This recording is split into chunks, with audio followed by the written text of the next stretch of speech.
Alright, welcome to the Goblins vs. Gnomes meta report. So, it's been a week now. Goblins vs. Gnome has impacted the Hearthstone meta quite a bit. So, we're going to look over some of the top cards per class, as well as a couple of neutrals that have been making a real impact on the meta. By the way, I hope you really enjoyed the generic news theme. Alrighty, starting out at number 1, Dark Whispers. We are going to do Druid first, yes. Okay, so Dark Whisper. Now, people looked at this card and went, I think I'd still rather play Force Nation. Yes, you would. But the difference is this card gives you another option. Being able to give a minion a +5/5 and taunt is actually quite disgusting. Alright, so even your craptacular little wisp is now a 6/6 with taunt. This is really difficult for a lot of people to deal with. In other instances, they're using it as a, oh, I just need a little bit more damage. Boom, here's my lethal. Have a nice day. This card has actually been seeing a lot of play in Druids, though Druids as a whole have been seeing very little play. Sorry to say. Next card up we've got is the Mech Bear Cat. Yes, Mech Bear Cat. Initially when people saw this they went, but Druid aficionados really love this card. They've been ramping it out without any fucks given, to be perfectly honest. Getting this out early allows for a lot of great things. The spare parts really help out in some of the deck designs that I've been seeing. And it's still a 7/6 body. Alright, so getting this out early, really nice. Yes, it is BGH bait, but he has yet to be seen yet. So keep that in mind. Alright, moving on to Hunters. Feign Death. Yes, because Hunters needed more things that fucked around with Death Rattle. Thanks, Blizzard. So, what we've been seeing is this being used on both aggro decks and the new control variants that have been popping up. In aggro, it's used to basically get more card draw, get more damage without actually sacrificing the minion. In control, it's being used in a few interesting ways, most notably to make high main a little bit more disgusting, and to make Sylvanas Windrunner grab something and still have her around to grab something else. This has actually been really disgusting to deal with. So we have been seeing a lot of this, but for the most part, Hunters are actually reverting back to the most simplistic of design concepts, and that is, oh, you have a board, I don't care, I'm just going to go all to your face because nobody's really running Taunt. And to go along with that, Glaivezuka has become like a new godsend for the Hunter.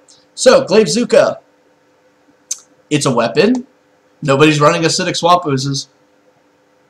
We are seeing the occasional Harrison Jones, but most likely you're only going to get one card draw off of this, so that's not all that great.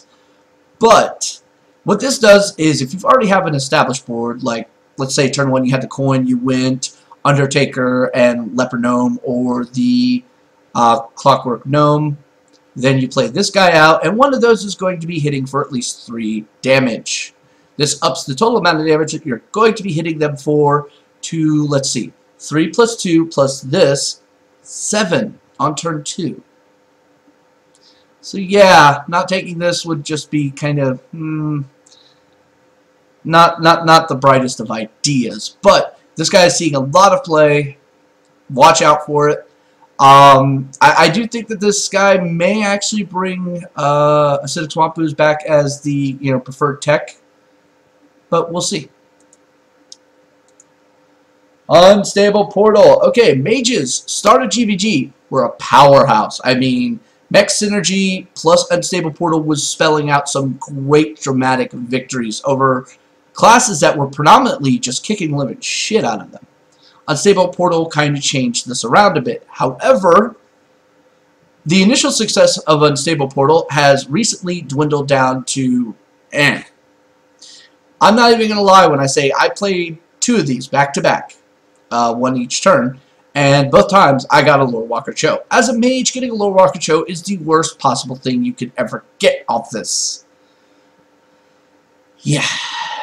But it was strong in the beginning, but now, because of the inconsistency of the card is really starting to shine through, Mage's dominance has actually dropped down to kind of middle of the pack. to be perfectly honest with you. Okay, Snow Chucker. This guy is probably like one of the bright shining stars of Goblins versus Gnomes for the Mage, because now it gives you even more options to do some freeze mechanic shenanigans. Yes, this means with Ice Lance. Before, you had to either use your Frostbolt or use a Water Elemental. Now you've got this little guy. What's really cool about this is classes with weapons are getting locked down early game, so their weapons are having no effect. Rogues hate this guy with a passion, because if they can't use their weapons, then almost half their deck design goes right out the window. Warriors, they're less concerned about him, but it is still something that pisses them off. Hunters will actually go, oh, hell no, not this guy. No, get out. Paladins, they're not really giving a damn because they've got their own little shenanigans that they're pulling these days, and this guy really doesn't affect it. So, but this is probably one of the strongest cards that Mages got. Alright. Moving over to Paladins, Muster for Battle. One of the reasons why they're not really caring about Snow Chucker. Okay, so Muster for Battle. You get a bunch of recruits. When I initially saw this, I was like, why? And then I was like, okay, maybe in conjunction with Sword of Justice, sure. But Blizzard took it a step further. With the Quartermaster. Now the Quartermaster, because of Muster for Battle, can actually give you some really nasty synergy. You're almost always going to have recruits on your board, so this guy almost always gives you some value. But because of Muster for Battle, you're getting extreme amounts of value. Oh my god. If you have Sword of Justice in play, you Muster for Battle, then the next turn you can play a Quartermaster, GG. That's all I gotta say is GG. Because that's 12 damage that's hitting you to the face if you do not deal with those 2/2s. So, yeah. If you got an AoE you can cast, you better cast it. Because if those tokens persist, it's going to be a nightmare. Moving on, we have Priest. Okay, so Priest, you really can't talk about unless you go to Vol'jin. This was a leaked card initially, like, couple weeks before BlizzCon, and we looked at this card and went, holy crap, that's going to change everything. And a lot of people who are diehard Priest players, they took all their dust and they crafted it if they did not get this guy. He's really disgusting. He's got a lot of plays that work really well. One of them that I actually got to do myself was my opponent had Mal'Ganis in play. I was able to use Vol'jin, turn Mal'Ganis into only having 2 life, and then use a smite to remove it. Interestingly enough, that 2-card combination removed Mal'Ganis and turned him into a Boulder Fist Ogre. And who does not like a Boulder Fist Ogre? Come on. So it's really strong play against a lot of the top-end legends and big minions that are out there. The Shadow Boxer. Initially, I looked at this guy, I was like, it's like a worse knife juggler, right? But the interesting thing here is, Priest never really had anything that was in the 2-drop that was worth a damn. It's true, I looked. There's like hardly anything that's worth carrying that's at 2 mana. This guy gives you some options, so now you can actually go 1 Northshire 2 this, and you know, so on and so on. But because you're most likely going to be healing yourself or healing a character in that early game, this guy's going to always have value. If you do not take care of this guy, he will kind of annoy the piss out of you. He's not all that impactful to the point of breaking or leading to a victory, but it is definitely an annoyance factor. So keep that in mind. Moving on over to Rogues. Okay, Rogues kind of got shafted. But what about Trade Prince Galloway? No, fuck him. Alright, seriously. He's a better Lore Walker Cho, and nobody plays Lore Walker Cho. He seems cool, but nobody's really found a way of using him. So, I'm sorry. But they got a lot of other things that mostly work with their hero power or weapons in general. And they got a new weapon, too. So, we're going to take a look at the one guy who actually interacts with both of those, and that is the Goblin Auto Barber. So, yeah. Your hero power now is basically a Perdition's Blade without the special combo effect. That's pretty decent if you think about it in a lot of ways. the idea of being able to coin out your hero power is kind of taken on some relevancy, so you can actually throw this down turn 2, remove whatever they play turn 1, options. But where it gets really interesting is with the next card we're going to look at. Yes, Tinker's Sharp Sword Oil. Late game wise, this is like the tempo nightmare for almost every class, alright? So they've got their regular weapon out, or even that new epic weapon, right? So they throw down the Barber, and then they throw this down. That Barber is now 6-2. Yeah, that's easy as to kill. But that weapon is really disgusting. I've seen, because of this spell right here, rogues having like 8 damage attack. Alright? That is horrendous. I've seen cancer decks spawning up that are using this just to... I mean, it's almost getting to the level of Hunter in cancerous levels because of this card. It's quite amazing. So all in all, while a lot of people think Rogue got shafted because, you know, Gadget Sand, boo-hoo. In all honesty, they're not in that bad of a position. They just have to change the way they were viewing the game. That's it. Alright, now we're on to Shaman. While the Snow Chugger is based around the concept of snow and all that, nothing says snowball more than the Whirling Zap-O-Matic. This guy has been making a huge impact ever since we got to play with him in the arena and realized, holy crap, getting this guy out early and then following up with like Rock Biters and Flame Tongues and whatever. I was snowballing people and defeating them turn 4, turn 5. Yeah, it happens. So yeah, this guy basically is the biggest threat you're ever going to see on turn 2. Alright? You either deal with it or give up about half your life. Yeah. So it's definitely a really nasty play. Coining this out turn 1 is, if your opponent doesn't have a play, really pisses them off. Warriors are going, damn it, now I gotta take 3. But I'm pretty sure a warrior would much rather take 3 than take 6, 10, 15. So, or 16 actually. So yeah, I would be much happier taking 3 over anything else. So this guy has led to a lot of snowball victories in Shaman aggro. Yeah, I never thought I'd ever actually get away with saying Shaman aggro, but it does exist. Alright, the next card up, which ironically goes very well with every single Shaman design, is Crackle. So, it's either a Frostbolt or better. On the best, it's a Fireball. On the worst, it's a Frostbolt. And you're paying 1 extra mana on the next turn just for the possibility of awesome. This is pretty much, you know, core to everything that is Shaman. Never forget this, folks. So, what I like about Crackle is it's another damaging spell. This actually gives relevance to the idea of spell damage burst Shaman. We've seen a lot of decks that are using this. They have like an aggressive opening that's ground-based, and then once you set up a board, they wait till they build up all their spell cards, and then they go boom, boom, boom, boom, boom, boom, boom, boom, boom, win. It's been seen in the meta. It's kind of working. People are still trying to figure out the mechanics of it exactly. So we'll be coming back to that probably on a later episode. But Crackle is definitely going to lead to this. Alright, and it's an amazing card. And it's actually making somewhat of an impact on the meta right now. Alright, Mal'Ganis. A lot of people were crying, saying that, oh, Handlock is dead, and... yeah, okay, no. Handlock didn't die per se, but it has definitely mutated. Warlock control is definitely a thing. Mal'Ganis is a nasty thing, alright?